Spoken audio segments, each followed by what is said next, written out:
lot of damage from Ash. 300 damage crits are out there. That was one turret dead, second turret dead. Fnatic going to win the Season 1 championship if they can hold on. This Nexus will go down. Congratulations to Fnatic winning the Season 1. GG's. GG indeed. Well,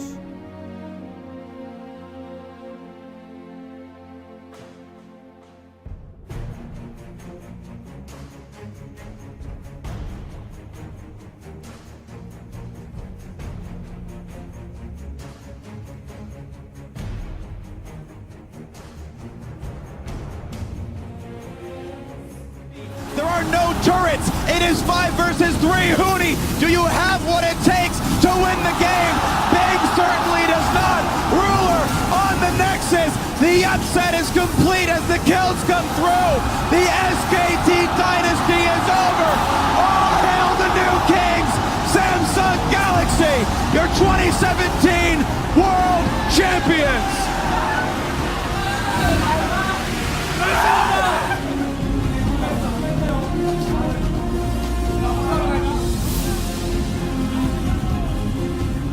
What a deserved walkout.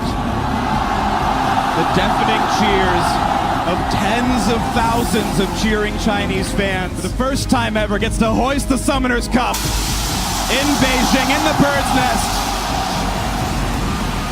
And tens of thousands erupt in cheers over the deserved world champions, and what a run they had to take. European champions in their group. My name is Nikita Buffy and I work for ELC Gaming, which is part of the Allied Esports Network. The world of esports has changed significantly over time. When we're looking back at the early 2000s, late 90s, you had StarCraft 1 and its expansion, which kind of got really established in South Korea via KESPA.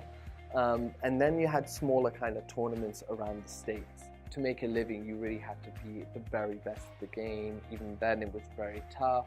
You didn't have streaming because the internet was a new thing. You didn't really have matchmaking because that didn't exist. And what you people would go on forums or use browsers and link through, so it was quite complicated. But what you did have were things called LANs. So a LAN is a local area network. It's a term for when you use like an Ethernet cable and so on. But you used to have LAN parties, which would be that people would bring their consoles or PCs all together to a friend's house, to a party, to a festival or something like that. They'd set up and they would just all play with no lag, no basic internet, to be connected peer-to-peer. And it was tough, but the people loved it. And then it just kind of kept growing. People kept loving it, and meeting amazing friends, and meeting people from the other side of the world or country, or that they, you know, maybe they grew up in a small town and they didn't get along with kids at school, they were a bit nerdy or something like that, and then suddenly they had access to these people from around their country that understood them and shared a passion and were similar. And I think that was just the foundation. And then with the internet and that explosion, that changed things a lot. Things like Blizzard did really well with World of Warcraft, which gave them a lot of money, but then Halo 3 and Xbox Live, that Xbox Live was so revolutionary. Because before that, you just didn't have online gaming. That was really on consoles, really. So that scaled it and made it huge. And now you have these companies that are running leagues in multiple continents for players. I think esports in the future is going to develop and establish itself even more.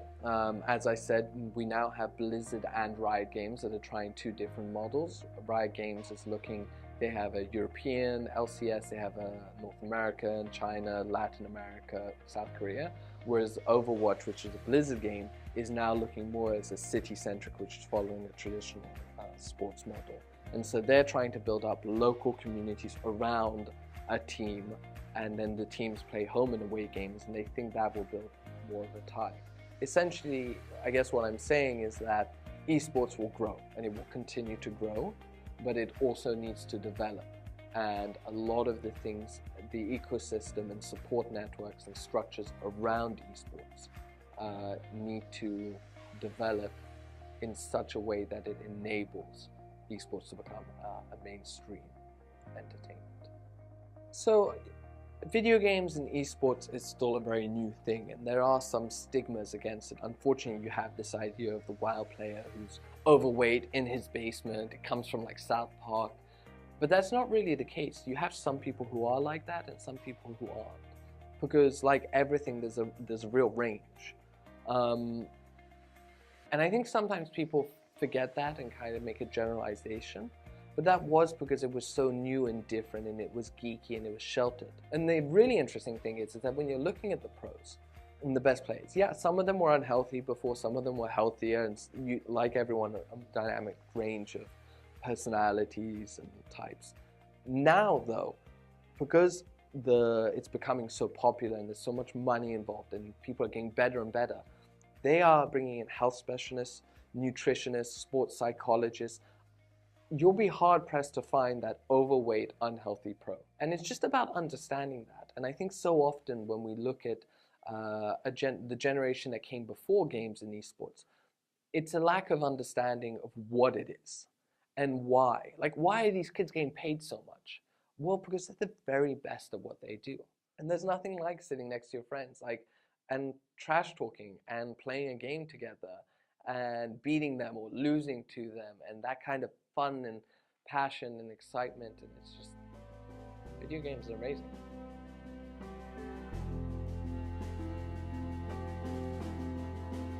They're actually giving college scholarships for video gaming. And it's even gone to the point that now the government has acknowledged professional video gamers as athletes. Same way you watch a football match, you can hear the crowd, everyone's cheering the team on, you make friends, these are people you talk to, you play with online. It's all about community, it's being part of something that you're incredibly passionate about.